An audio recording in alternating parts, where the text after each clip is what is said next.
अगर आपको menopause perimenopause start हो गया है, पीरियड इरेगुलर हो गए हैं या पीरियड पूरे साल के लिए ख़त्म हो गए हैं, लेकिन सिम्टम्स बहुत ज़्यादा नहीं आ रहे, तो क्या आपको हार्मोन रिप्लेसमेंट थेरेपी लेनी चाहिए?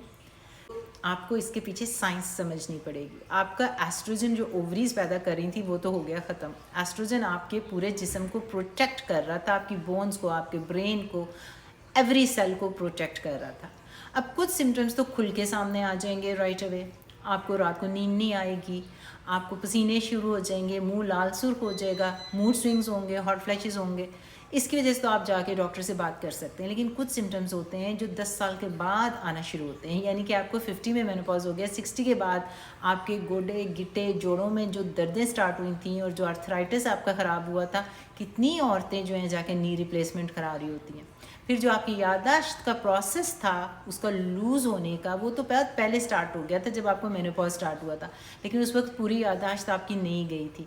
60s में जाके क्या होगा, आपके 70s में जाके क्या होगा, अल्जाइमर हो जाएगा, डिमेंशिया हो जाएगा, आपको चीज़ें याद नहीं होनी, अपने रिश्तेदार नहीं याद होने, मेमोरी लॉस होना शुरू हो जाएगा।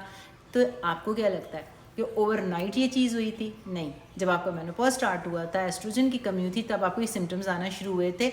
बढ़ते बढ़ते बढ़ते अब उसका एंड रिजल्ट आप देख रहे हैं। कहने का ये मतलब हुआ कि अगर आपको सिम्टम्स नहीं भी हैं और अगर आप कैंडिडेट हैं हार्मोन रिप्लेसमेंट थेरेपी के, अगर आपको कॉन्ट्राइंडिकेशन नहीं है, रिस्क फैक्टर नहीं है, वो कौन से होते हैं वो मैं आपको हमेशा बताती हूँ कि personal history of breast cancer नहीं है, बहुत हैवी स्मोकर नहीं है आप, अगर आपके क्लॉट्स नहीं बनते, हार्ट डिजीज़ नहीं है, कोई एक्टिव हार्ट अटैक नहीं हुआ, स्ट्रोक नहीं हुआ, तो आपको जाके डॉक्टर से बात करनी चाहिए। हार्मोन रिप्लेसमेंट थेरेपी अगर सिम्टम्स नहीं भी है ना, स्टार्ट कर दीजिए। उसके फ़वाइद ज़्यादा हैं, नुकसानात कम हैं।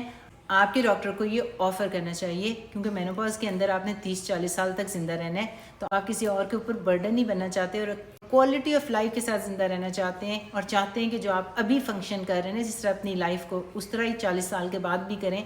तो hormone replacement therapy is the answer.